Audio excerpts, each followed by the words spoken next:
News tonight, American embassies and consulates under attack across the Middle East as Americans trapped in the region plead for help to get out.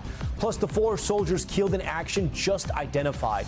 The new strikes tonight, the consulate in Dubai on fire after a strike, flames and smoke pouring out of the building as America and Israel pound Iran. The State Department working to send in military aircraft to evacuate Americans now scrambling to get out.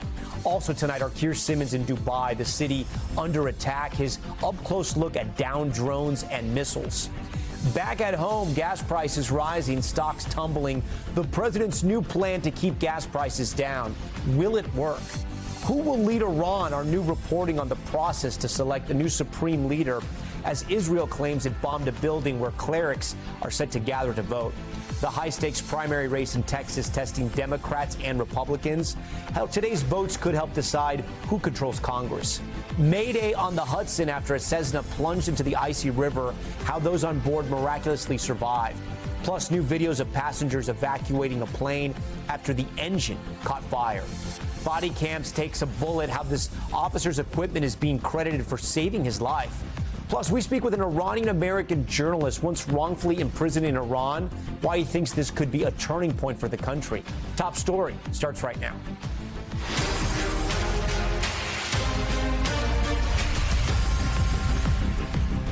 Good evening. We begin tonight with Iran's fierce retaliation against the United States, targeting military bases, embassies, and consulates across the Middle East. This is the moment a drone hit near the U.S. consulate in Dubai, sending fire and smoke pouring into the air. Iran launching more than 1,000 launched across the United Arab Emirates. And just moments ago, we learned Iran struck CIA headquarters on the U.S. embassy compound in Riyadh, Saudi Arabia, late Monday night. And listen to this stark warning at the U.S. embassy in Jordan.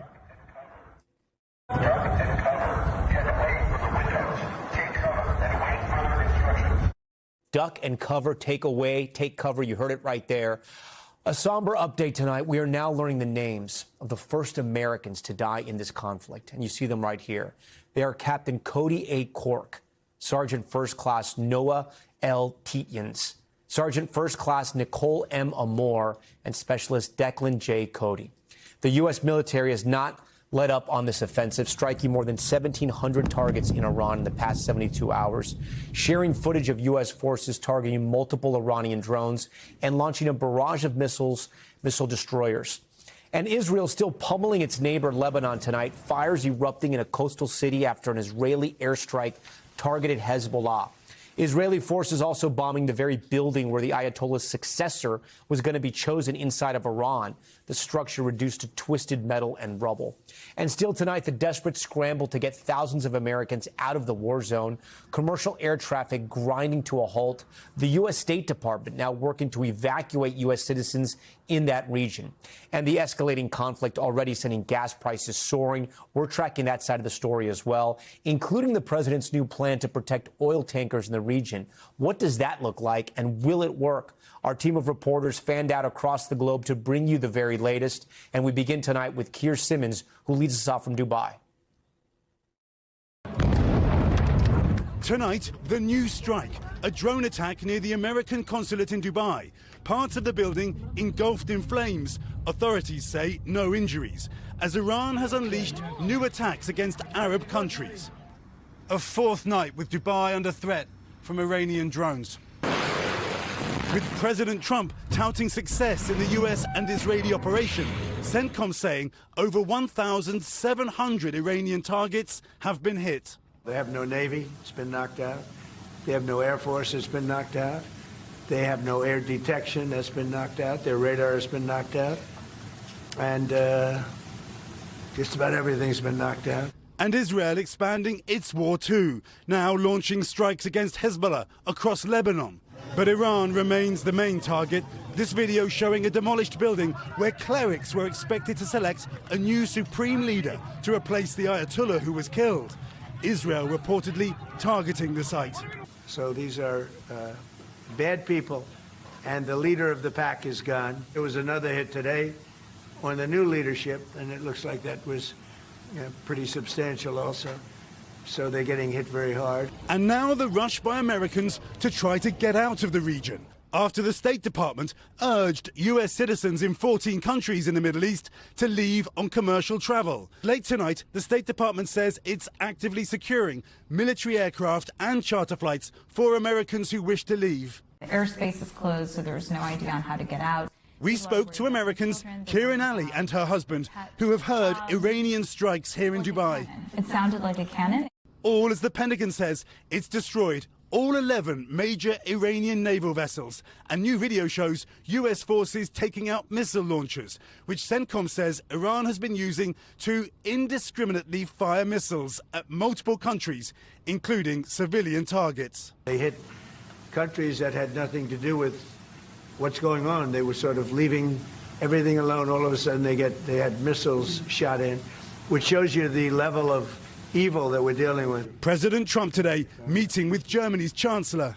We are supporting the United States and Israel to get rid of this terrible terrorist regime.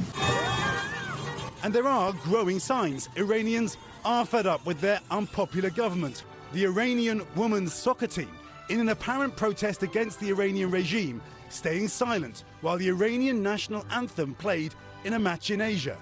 The Iranian regime has brutally cracked down on protesters demanding women's rights. All as we're getting new images of those American pilots who safely ejected after being hit by friendly fire from Kuwaiti air defenses. This video showing Kuwaitis rushing to help a US pilot found on a beach, thanking her for fighting against Iran. You're fine? Really? You need something to help you? No problem, you're safe. You're safe, you're safe. Everything good? No problem. Thank you for helping us. While a group of Kuwaitis was ready to attack another US pilot, thinking he was Iranian. When they found out he was an American, they helped him into an SUV to get medical attention. And here in Dubai, we're getting a close-up look at some of the Iranian drones unleashed on this region. Iran has struck high-rises and luxury hotels. Today, the United Arab Emirates displaying some of the over 1,000 Iranian projectiles it's shot down just since Saturday. Ballistic missiles, cruise missiles, and remains of a suicide drone. We've intercepted and destroyed over 800 of these over the last 3 to 4 days. They cost around $50,000 each, so they can be mass-produced. Iranian drones so basic, they even come with a wooden propeller, and yet they are terrifying civilians in this war. The UAE is shooting more than 90% of them down, but they keep coming. And they are relentless tonight. Keir Simmons joins us live from Dubai here on Top Story. Keir, we heard from some Americans there in your story who want to get out, but how quickly could that happen? Yeah. Well, Tom, it depends on how many want to leave. There are 50,000 Americans who live here in the UAE alone. President Trump, Tom, just posting that if you want to leave on a chartered flight, they are being organized. You should register with the State Department. I've spoken to one American family here from Tennessee who are just desperately trying to get back to their children. They say that they have booked commercial flight after commercial flight only to see them cancelled and cancelled again. Tom, the question tonight is, was there a plan by the Trump administration to evacuate Americans if that was needed? And was it right to tell Americans that they should just leave on commercial flights because there simply are not enough of them?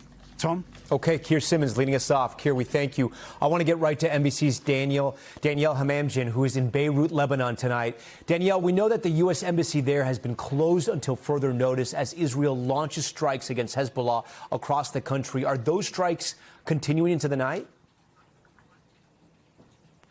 Hey, Tom. Well, it's hard to predict when the strikes are going to come. For the past couple of days, they've happened throughout the night and throughout the day. What I can tell you is when the strikes do happen, from our position here, we can both feel the vibration of the strikes and we can certainly see them. That's because the Israeli military is concentrating the strikes on a southern suburb of the capital called Dahya. It's right behind me over the bay. And it is a Hezbollah stronghold where there are also tens of thousands of civilians living there, and they have had to yet again evacuate. We spoke to a number of them, and I can tell you, even among those who are traditionally supporters of Hezbollah, there is no appetite for war right now. You mentioned the U.S. Embassy in Beirut. We were there today to get a sense of things. Of course, all embassies and consulates across the region are on high alert. This place, I tell you, it is a fortress. It is the second biggest embassy in the world, sits on 40 acres of land, but it is on high alert. And as Secretary Rubio said today, they did start evacuating staff before the bombing started on Saturday. But that embassy, along with a growing number of diplomatic missions across the region, is now closed until further notice. Tom. All right, Danielle, we thank you for that report. I want to head to the White House now, where today President Trump insisted he was not influenced by Israel's move to hit Iran, telling reporters he believes Iran was planning to attack first. Here's Garrett Haake. President Trump tonight defending his decision to launch preemptive strikes on Iran. Based on the way the negotiation was going, I think they were going to attack first, and I didn't want that to happen. And dismissing criticism Israel's own plans to attack may have forced his hand. If anything, I might have forced Israel's hand. But Israel was ready, and we were ready, and we've had a very, very powerful impact. Administration officials say the Iranians were hiding components of their nuclear program, including lying about the purpose of a research reactor in Tehran, while stockpiling ballistic missiles to ward off any attack. Secretary Rubio briefing lawmakers tonight. Iran is run by lunatics, religious fanatic lunatics. They have an ambition to have nuclear weapons. They intend to develop those nuclear weapons behind a program of missiles and drones and terrorism. The president said this is the weakest they've ever been. If we don't hit them now, a year from now, or a year and a half from now, no one will be able to touch them. But Democrats tonight unconvinced. There is no evidence that has been presented to us that the United States was under threat of imminent attack from Iran. All as there are new questions about the U.S. plan for what comes next. Well, most of the people we had in mind are dead. President Trump was pressed about a worst-case scenario. I guess the worst case would be we do this and then somebody takes over who's as bad as the previous person, right? That could happen. We don't want that to happen. And Garrett, when the president said there in your report, most of the people we had in mind are dead, were those people the U.S. thought might take over after the Ayatollah was killed? Well, there have been dozens of senior Iranian leaders killed in these strikes so far, Tom, and we don't know exactly who the president was referencing. But today, when he was asked if the son of the Shah might be a candidate, he said he'd prefer a popular, moderate leader from inside the country specifically to take over, if any such person exists. Tom? All right, Garrett Haake for us. Garrett, we thank you for that. And the impacts of war are already being felt right here at home. The stock market sliding and gas prices soaring as the expanding conflict chokes off key shipping lanes in the Strait of Hormuz. Take a look at this time lapse. It shows how the traffic has changed over the past 4 days. Those red arrows are oil tankers, and you can see them and the movements. They've come to a near standstill in that narrow waterway, which is critical for the global oil supply. I want to bring in our good friend NBC's Brian Chung to help break down what this all means for you and for you at the pump especially.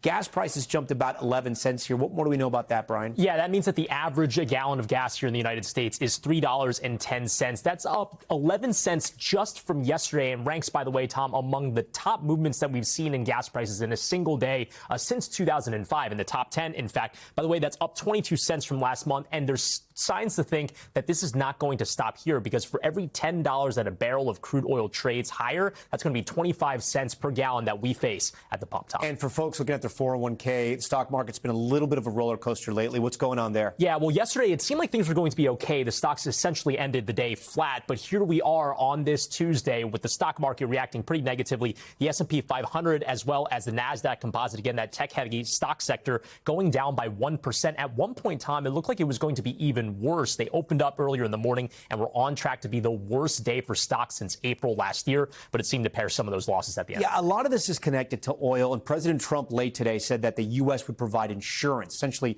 protecting some of those oil tankers. What do we know about this? Yeah, and again, this is President Trump's effort to try to get flow of specifically oil tankers back through the Strait of Hormuz. The president saying on Truth Social that he was going to order the United States Development Finance Corporation, which usually does infrastructure infrastructure projects in emerging countries, and instead he's going to have them underwrite insurance policies for tankers that are going through the Strait. And he also said that he's going to allow the U.S. Navy to begin escorting tankers through the Strait of Hormuz. Now, what exactly does that mean? It remains to be seen, but nonetheless, the Strait of Hormuz, where about 20% of all global oil traffics through, if the president wants those ships to go through, those insurance policies in the Navy could be part of that story. All right, Brian Chung, we thank you for that. I want to pick it up right there. We're going to head over here now to the data wall and our good friend, our new friend, Colonel Steve Warren, a retired colonel who's going to walk us through this. When you talk about the Strait of Hormuz, and our viewers just saw it there, it looks incredibly narrow. So how do you protect an area of the world like this? Sure, it's a highly constrained waterway.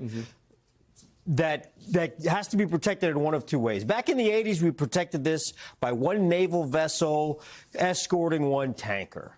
Today, what we have is a threat that's much more missile-based. In order to do that, we've got to create a dome of protection right around this area here. So what we'll have to do is most likely position naval assets afloat that have anti-missile capability in strategic spots around the strait that can create a dome or a bubble, essentially an envelope of safety that those tankers can flow through. Yeah, and then this is something that we've done before, but it's been a long time, right? It was in the 80s protecting Kuwaiti tankers, but we live in a much different world now, right? It's so dangerous, and the weapons are so much more sophisticated. The weapons are much more sophisticated. The Iranians have now anti-ship missiles that they can employ, and these missiles can be employed from the air, from the sea, and from the land. So they're an exceptionally high-risk capability that the Iranians have. This video right here is actually from the 80s, and you can see one naval vessel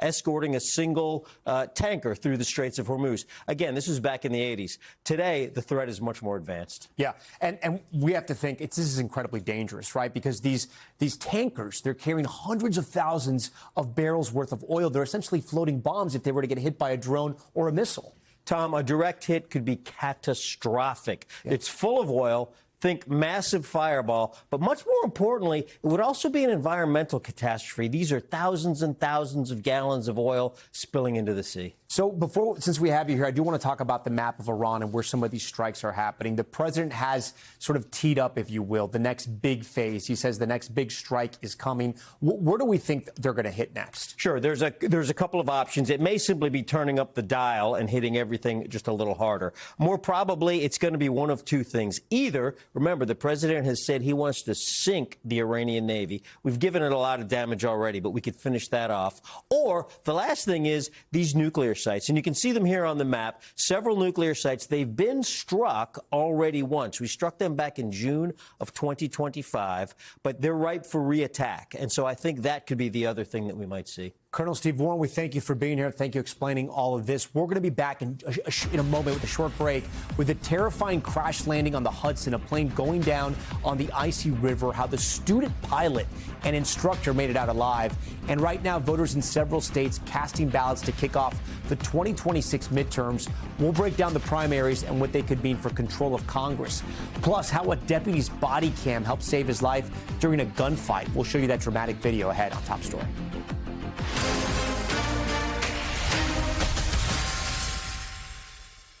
We're back now with a shocking emergency landing, a plane made on the icy Hudson River. Tonight, the incredible way those on board survived. Here's NBC's Tom Costello. Mayday over the icy Hudson River. I think we're losing our engines. A small Cessna unable to make New York's Stewart Airport. I think I might have to put it in the water. We're going into the Hudson River. I don't think we're going to make the airport. The plane making an ice landing near the Newburgh Beacon Bridge just after 8 p.m.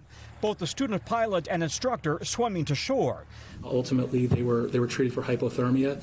They had to swim approximately 50 feet in the river. Private pilot Brandon Gallagher heard the radio traffic and circled the crash site until rescuers could arrive.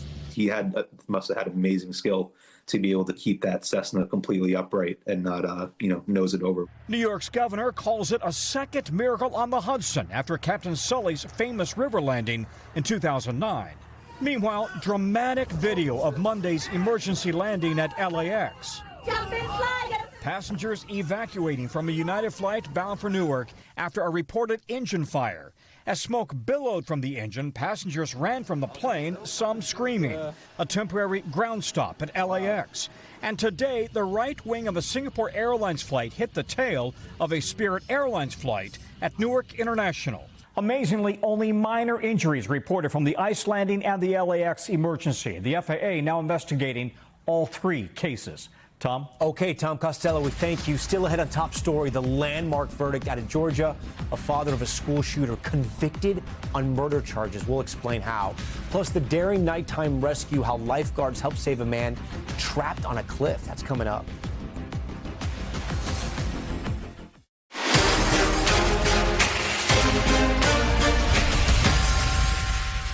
We're back now with the official start of the 2026 midterm primaries, the first big test for Republicans and Democrats as voters in 3 states, Arkansas, North Carolina, and Texas, vote for who they want to see on the ballot in November. The polls were set to close at 7:30 in North Carolina, but will stay open for another hour due to issues with electronic poll books this morning. Republican Senator Tom Tillis's retirement opening a lane for a new GOP start to step forward. RNC Chair Michael Whatley expected to have a strong night. In the Democratic primary, a familiar face, former Democratic Governor Roy Cooper hoping to secure his party's nomination. But all eyes tonight are on Texas, where it is a tight race on both sides. Republican incumbent John Cornyn fighting for his political life against Attorney General Ken Paxton and Congressman Wesley Hunt. And for the Democrats, it's Congresswoman Jasmine Crockett neck and neck with Texas State Senator James Tallarico. NBC's Melanie Zanona is in Texas with the final moments on the campaign trail. Tonight, a Texas-sized showdown that could determine control of the Senate, with brutal and expensive primaries for both parties in the Lone Star State. On the Republican side, 4-term Senator John Cornyn being challenged from the right by Texas Attorney General Ken Paxton and Congressman Wesley Hunt, a long shot. Cornyn has backing from GOP leaders and bills himself as the most electable candidate. Paxton was impeached on bribery charges in 2023, but was acquitted. Now he's going through a messy public divorce. Yet he's leading the polls and positioning himself as the most MAGA candidate. I want you to know, I'm not going up to Washington, D.C. to join the swamp club. Cornyn has called Paxton a liability for Republicans in November, releasing this ad. Crooked Ken Paxton cheated on his wife. She's divorcing him on biblical grounds. I don't think we can risk, either politically or as a state, having somebody like that at the top of the ticket. Some Republican voters also say they're worried Democrats would have a good chance against Paxton. A friend of mine said that you'd have to shoot yourself in the foot for the Texas Republican Party to lose his Senate seat, but by God, they have the gun, it's loaded, and it's pointed squarely at our feet. Whoever wins will face off against either Democratic State Rep James Tallarico or Congresswoman Jasmine Crockett, who are locked in an intense matchup of their own. People are hurting right now, and they really do want someone that is going to genuinely fight for them. I feel it in my bones that we are going to win this election. Democrats hoping all the time and money Republicans spend bruising each other will help them flip the seat this fall. Melanie joins us tonight from Paxton headquarters there in Dallas. So, Melanie, I'm sure the party will get started a little later as some results start coming in. The polls are still open there until 9 Eastern, and the campaigns preparing for what could be a long night. And this is really on both ends, on the Republican and Democratic side.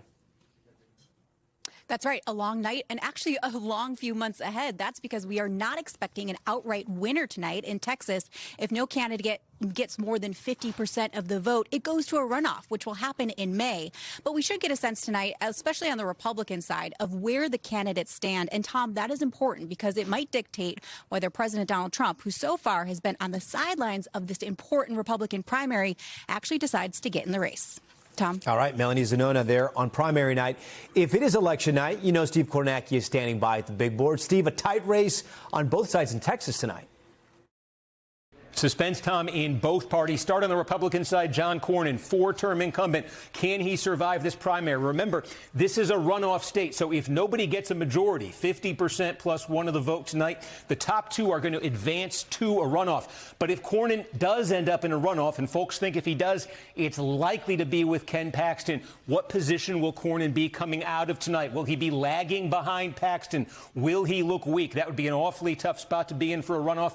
Could Cornyn put up a stronger than expected showing tonight, go into a runoff with momentum? A lot of folks think if Cornyn's going to have a chance ultimately of saving his seat, he's going to need Donald Trump to endorse him. Trump has been neutral. If Cornyn can get a strong showing tonight, maybe that's his best, maybe that's his only chance of getting Trump off the sidelines. Democrats are watching this race closely, too. They think that Paxton, if he's nominated by Republicans, would be vulnerable in November. So who will Democrats put up in this race? Jasmine Crockett, James Tallarico. Polling has been all over the place in this one. One thing the polling agrees on, though, is that Crockett is winning the black vote overwhelmingly. That's about a fifth of the electorate in Texas in a Democratic primary. Expect her to win big around Dallas. That's her political base. In East Texas, large black population there as well. The political base for Tallarico, meanwhile, it's around the state capitol in Austin. Lots of Democrats there.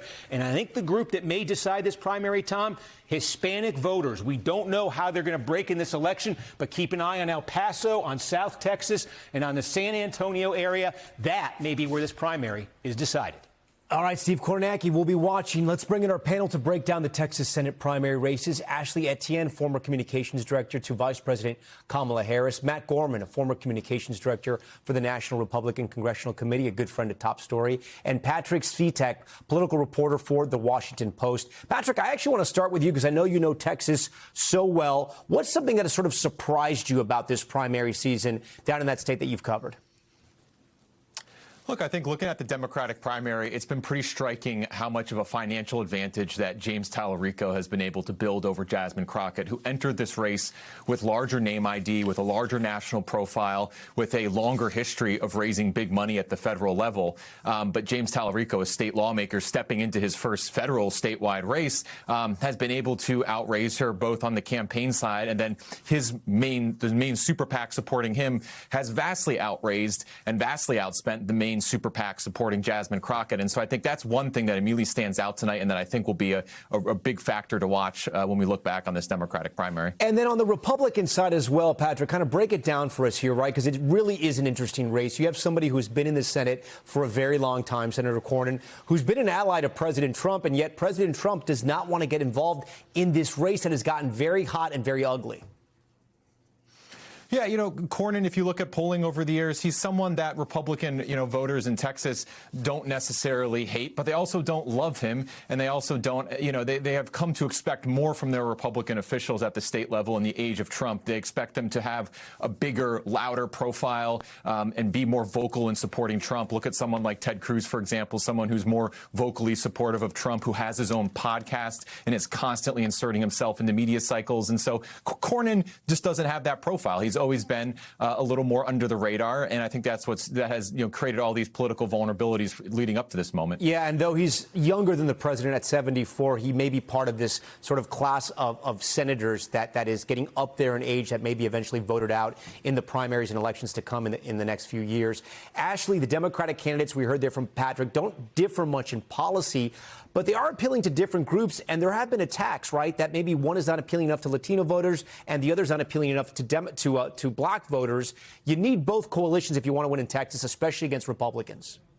Yeah, I'm a Texan, and you're absolutely right. I mean, our party sort of brand is big coalition, and both of these candidates are going to have to, either one of them, when they move into the general, is going to have to demonstrate that they can build a big coalition. But it's not just the difference between them is not substance, as you pointed out, but it's style. And so what I'm thinking is going to happen is this race sort of represents, I think, is going to pull on the direction of the party. It really is the identity of the party party that's on the line with this particular race. That's why so many eyes are on Texas right now. You've got a firebrand versus a big sort of coalition center-right candidate. You've got one who's anti-Trump, the other's anti-billionaire. So it's a very different sort of approach to how we message stylistically, how we approach politics that is going to make the difference here. And I think no matter who wins, at the end of the day, you're going to have one side or the other side of the Democratic Party that's going to say, aha,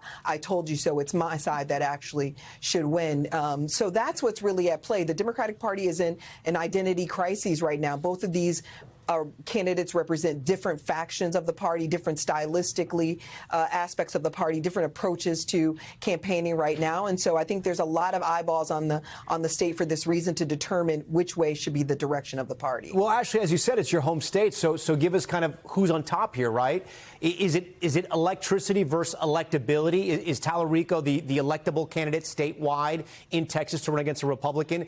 Is Crockett the one who's got the electricity and who's been the firebrand who's taken on Republicans in the House? Well, I mean, I think it's going to come down to a ground game. And, you know, I think as been what was pointed out is Tallarico's got the advantage in terms of money and in terms of organization. He's been running a campaign much longer than Jasmine Crockett is, but she had a name ID. I mean, you know, if you ask me as a professional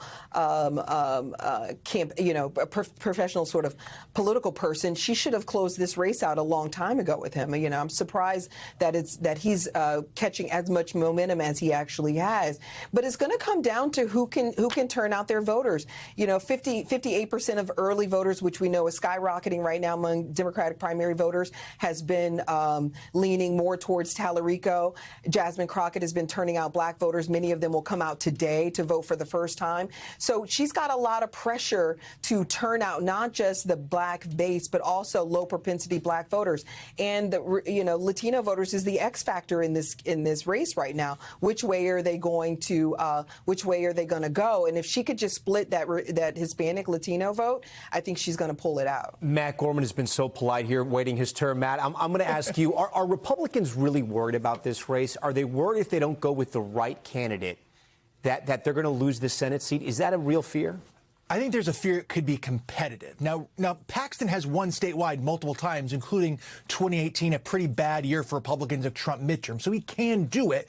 But the question is, will ad makers in Texas get really rich in the process while hundreds of millions of dollars are spent in the state, money that could be spent in North Carolina or Maine or Georgia or other competitive states? Does this drain some of that? So I think that is a question right now. Well, Matt, do me a favor. Take a step back and walk our viewers through that, right? I think, has this become now the most expensive Republican primary, I think, ever? I think I saw something to that effect. It absolutely could be. I'm not sure the actual stats. And right, as you pointed out, we could have 2 more months of this. Paxton could get very, very close tonight, especially with a competitive Democratic primary. Normally, there are some amount of Democrats and self-described moderates and liberals who vote in Republican primaries. Those are Cornyn voters, ostensibly. And so if you vote in the Democratic primary, you can't vote in a Republican runoff. So those are off the board completely. So Cornyn will have a really uphill battle tonight, especially if Paxton gets really close to 50%. What are Republicans learning from sort of like this knife fight happening in the Republican primary in Texas?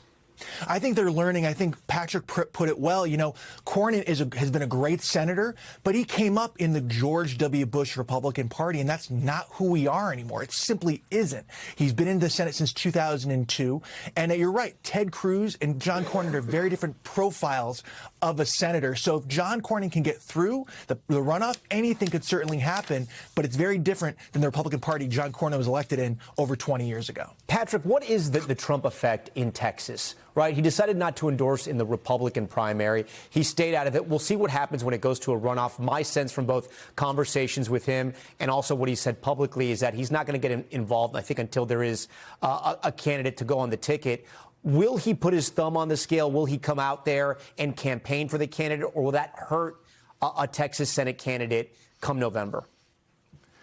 Well, I think he's suggested as much that he could get involved after tonight, even if it's a runoff. And I think that he and his political advisors will be closely watching to see what the percentages are for Cornyn and Paxton, assuming those are the two that go to a runoff, which of course isn't guaranteed, but I think that's what most people expect. And so, if you're Cornyn, you want to perform well enough tonight that you remain in play for that potential Trump endorsement in a runoff. You don't want to, underwhelm tonight and go to a runoff, God forbid, in second place if you're Cornyn. I think it would be really hard for Trump to come off the sidelines if Cornyn comes in second place tonight, or in a distant second place, I should maybe say.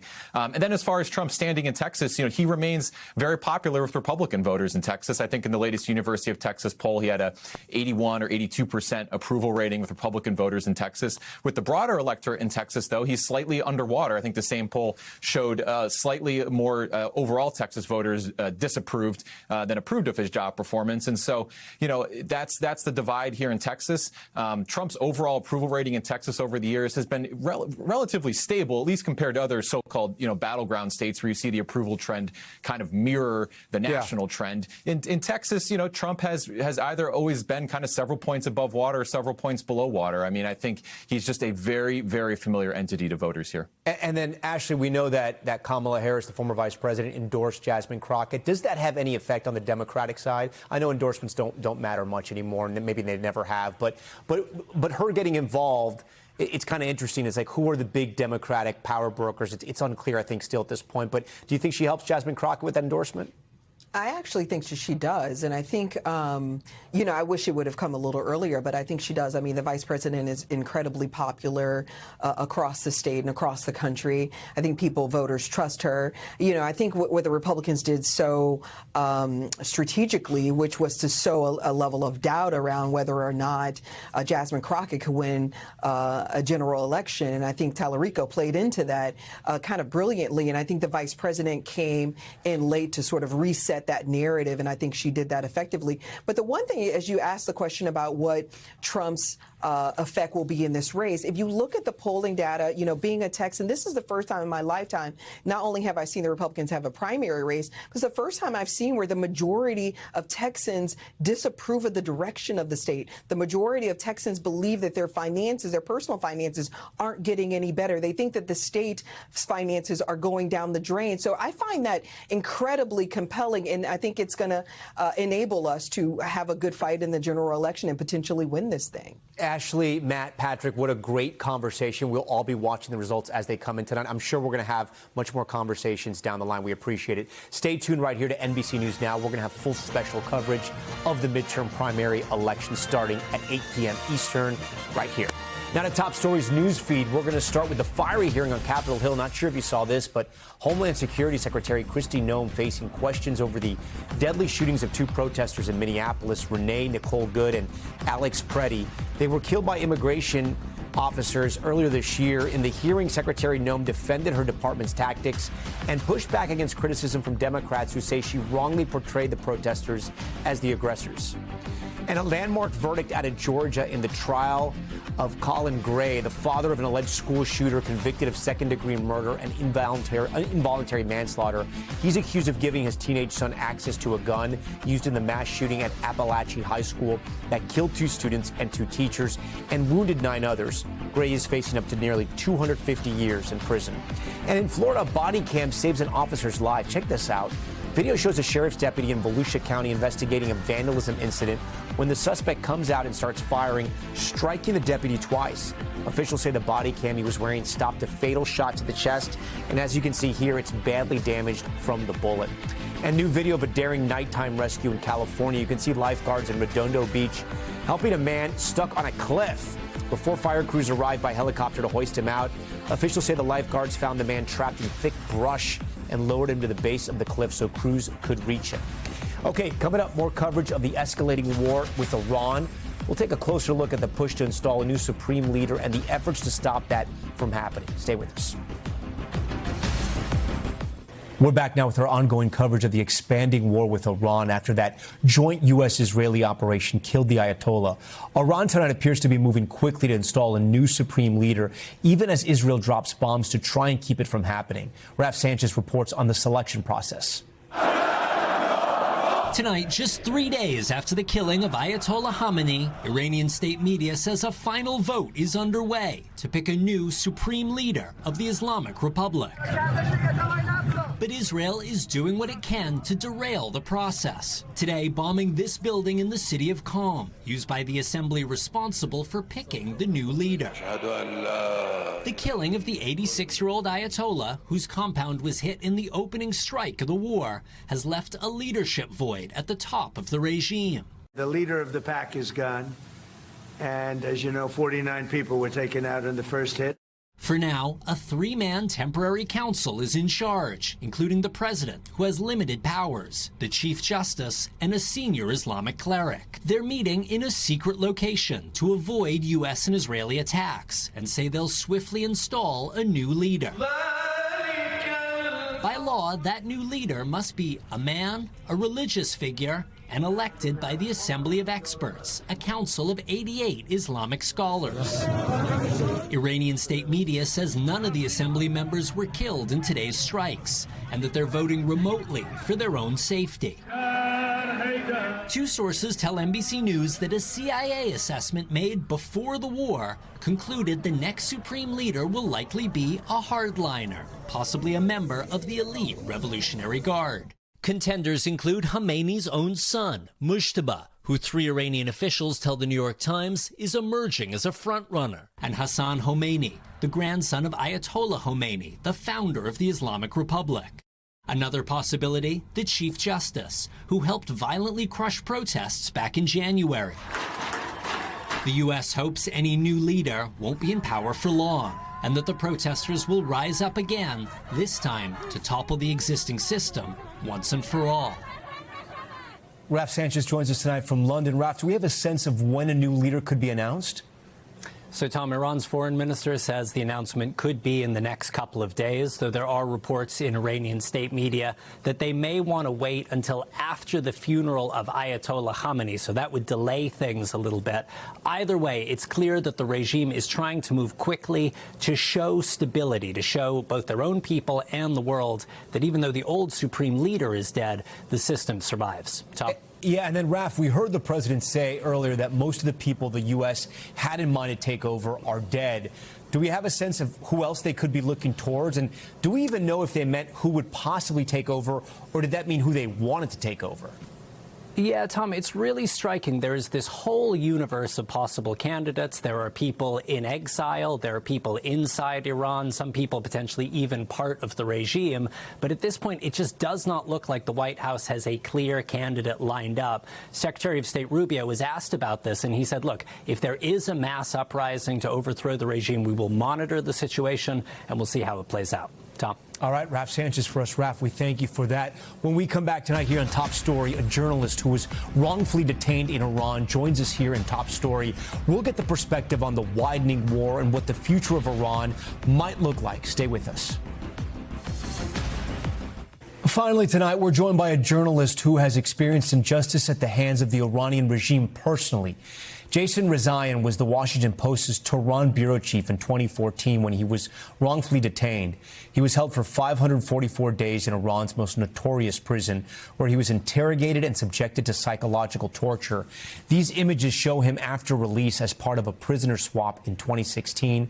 Jason joins us tonight now. And Jason, you're a friend of Top Story, so we thank you for having you on tonight. You obviously had a very difficult time there. How are you dealing with sort of what's happened now, knowing that the Ayatollah is dead? Tom, first of all, I'm thinking a lot about the political prisoners and hostages who remain in the very same prison where I was being held, and prisons all throughout Iran. I think that's a humanitarian catastrophe that no one is talking about, but is on the verge of happening if it's not happening it already. 6 Americans being held at the moment. So as much as I understood and understand the elation and celebratory response to the killing of Ali Khamenei, it's not the end of the story by any means. The system is still intact, obviously weakened, but it appears that this is going to be a long road for Iranians. Yeah, I know you think it's a long road ahead. Do you have a sense? I know they've already established sort of a leadership council. Do you think there's any change in Iran? Look, I think change is coming, but not coming from the system by choice, right? Their defense capabilities have been decimated, air defenses non-existent. Clearly, the Mossad and the United States have been able to infiltrate Iran and take out its top leadership. But this is a system that's very entrenched and has been ruling this country ruthlessly with an iron fist. And just because of that symbolic leader, the face of this, the main repressor in many ways is no longer there. Those systems of repression are still there. But if Iran wants to be a society that grows, that takes advantage of its incredible history, its people, it's going to have to open up, and it's either going to do so willingly or apparently by force. But unfortunately, I don't think that there's a good example of a regime changing its behavior from aerial bombardments. Yeah, no, I agree on that. But then how does change come, right, Jason? Because the opposition is completely silenced in Iran. The people are not armed in Iran. So how do they rise up? How do you bring about change? Well, first and foremost, we have to help them get organized. And as you know, the internet is down. Communications between people inside the country, let alone with the outside world, have been cut off in the last few days, but also during the protests of several weeks ago. So when President Trump, for example, says, you know, we've got your back and it's now time for you to go out and take over, take your country back, with what defenses? You're right to ask that question, Tom. And I think that the opposition, although it's fragmented, although it hasn't been able to organize, although it's sustained so many blows, it's clear that people inside that country want change. So I think, you know, one thing that the United States and our allies should be thinking about is how can we help cultivate that? You know, the first step of military strikes is one piece of the puzzle, but it's certainly not a well-thought-out plan of what comes next. And then, frankly, what role does a foreign power have in deciding that fate for a nation of Iran's size and history and resources? So that leads us to the next part of this conversation, which is having lived in Iran, having been there, having been imprisoned in Iran, and having covered it as a journalist, why do you think President Trump chose now to take out the Ayatollah? Frankly, I think that choice was led mostly by Israel. He said it and walked it back. He said it yesterday, but walked it back somewhat today in his press conference. But do you think? But I mean, Jason, I agree with you there, and I don't mean to cut you off, but you got to think if the president said, "Don't do this," Israel's not going to do it. Look, I think that they're on the same page, but you know the reality is that I don't think that Trump really wanted to get into this war. I think he also was probably sold the notion that this is going to be an easy cakewalk, similar to what happened in Venezuela, which, by the way, is not a situation that's completely resolved either. But it's apples and oranges, and this is a very different kind of state, and you know the idea that killing the leader would end it was a fallacy to begin with. I think the intelligence was probably not very solid. At the same time, they had an opportunity, and they took it. Yeah, you wrote during those anti-regime protests that popped up earlier this year that actually were sparked by economic difficulties in Iran, that you felt hopeful for Iran's future for the first time since your release. Are you feeling that hopeful tonight? I mean, do you feel that there is sort of a change happening across the world right now, and it's going to be now or never for Iran? I have to be hopeful. At the same time, I have to be honest. And the reality is that I don't think that we've armed the people of Iran. And when I say armed, I don't mean with weapons, but with credible tools to help them combat the repressive system that rules over them. If we were to jump into high gear right now, provide internet access, something that we've promised to Iranians in every instance when they've been cut off the internet over the last 15 years, that this is never going to happen to you again. If we get them back online, help them organize, connect with Iranian dissidents inside the country and those living in exile, and come up with a realistic plan of what a way forward could look like, there's certainly hope. This is an incredible country, a country of history, civilization, given so much to the history of humanity. It's also an incredibly educated population. So yes, I have to be hopeful. And full of natural resources. Time, it's not a foregone conclusion. Just real quick, because incredible people, natural resources. Yeah, because people out there are going to want, they should get details. Are you saying access to Starlinks? Are you saying trying to smuggle in Starlinks? And would the people of Iran, a separate question, accept an opposition leadership that was formed and/or a leader that came outside of Iran? I think there's a lot of people who are asking for that.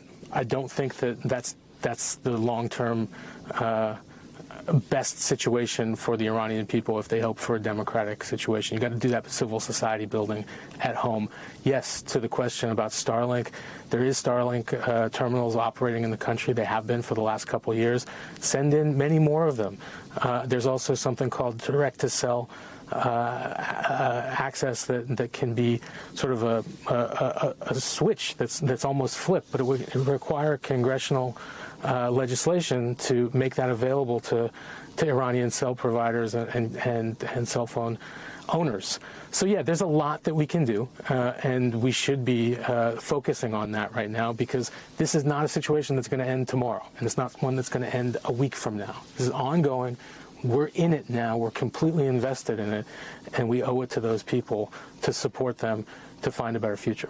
Jason Rezaian, so great to have you on Top Story as always. We always appreciate your perspective. Thank you for being here tonight. Thank you. That does it for us tonight. We thank you for watching. I'm Tom Llamas in New York. Stay right there. Our special coverage of the midterm primary elections begins right now. We thank you for watching, and remember, stay updated on breaking news and top stories on the NBC News app or watch live on our YouTube channel.